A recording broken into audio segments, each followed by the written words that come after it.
Hey guys, and welcome to Crypto Simplified. In this episode, I'm going to be doing just a brief overview of the different types of consensus mechanism.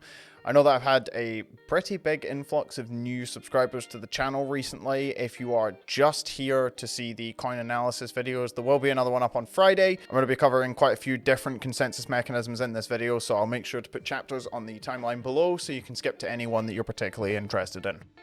Proof of work.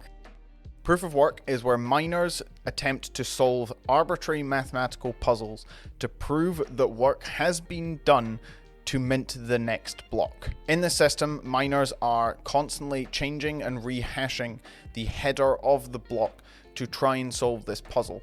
This provides a security because it means that no one else can come along and mint new blocks without competing with all of the other miners. Notable chains that use this are Bitcoin and Ethereum pre 2.0. Proof of stake. Proof of stake works by selecting a participating node based on the size of their stake to be the validator of the next block. To ensure that a staker only allows valid transactions to be added to a block, a punishment of losing part or all of their stake may be applied for breaking these rules. Size of stake is normally coupled with other metrics such as coin age to ensure that the same validator will not be chosen over and over again. Notable chains that use proof of stake are Dash and Neo. Delegated proof of stake.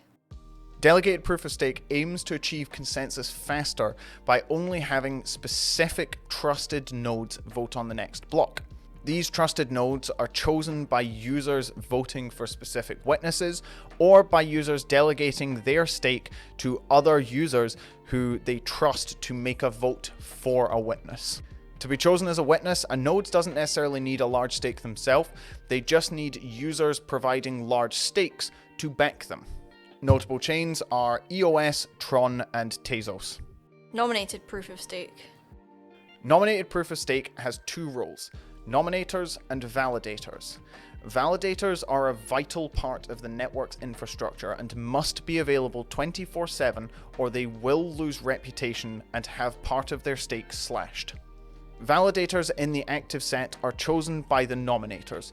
Nominators can choose up to 16 validators to put their stakes towards. However, if a validator that they have chosen misbehaves, they are subject to the same slashing that the validator is. Notable chains are Polkadot and Kusama. Pure proof of stake. Pure proof of stake has every user run a self-lottery to decide who the next block proposers and block voters are. What this means is that any user that holds more than the minimum staking amount in a compatible wallet is a part of the staking network. Unlike in the other three proof of stake mechanisms, in pure proof of stake, the stakers' tokens are never locked or transferred outside of the user's wallet, and therefore can be transferred or withdrawn at the user's free will. However, as in most other proof of stake methods, the higher the stake, the more odds there are of being chosen. Notable chains are Algorand. Practical Byzantine fault tolerance. Practical Byzantine fault tolerance uses a very different method to select what block should be next than proof of stake or proof of work, which both have a single miner or validator choosing or minting the next block. PFBT, on the other hand, uses arguably the truest form of consensus, where each node submits what they think the next block should be,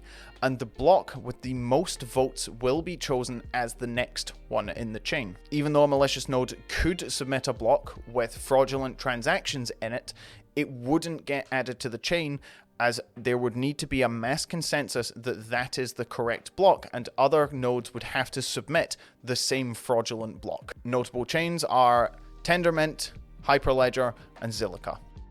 Proof of burn. Proof of burn is a consensus mechanism that was created as an alternative to proof of work. In this consensus algorithm, users have to send their tokens to an address that, once there, can never be retrieved or spent. This is what is known as the act of burning tokens, which is sending them to a place where they can never be retrieved. Burning tokens using this consensus mechanism is analogous to mining in that the more tokens burned, the higher the computational power. The power of burnt coins decays with each block that is mined to stop users from burning a large amount of coins in one go and then never again. Notable chains is Slimcoin. Proof of capacity. Proof of capacity uses an empty hard drive instead of computational power to mine the next block. Unlike in proof of work, where the block header is hashed and rehashed and changed until the block solution is found, in proof of capacity, a list of possible solutions are mapped onto the user's empty hard drive in advance. Similarly to the lottery, the bigger the hard drive space, the more potential solutions can be fit, and therefore the more chance there is of that hard drive winning. Notable chains that use proof of capacity are storage, burst, and chia. Proof of activity. Proof of activity is almost a hybrid between proof of work and proof of stake. Whereas proof of work increases its difficulty over time to keep its block time consistent, proof of activity instead means that once a block has been found, it is offered up to the network, and anyone that has stake in the network can vote on the valid block. This means that you still get the benefit of needing computational power to create a block, however, not the massive scaling and problematic degree that chains such as Bitcoin have got to this point, because instead the proof of work takes over and anyone with stake can validate the next block. Notable chains are Decred. Hope you guys enjoyed the video. If there are any topics or questions that you guys would like to see me sum up or answer in the future, please leave them in the comments below. And if you enjoyed the video, consider subscribing. Thanks. Bye.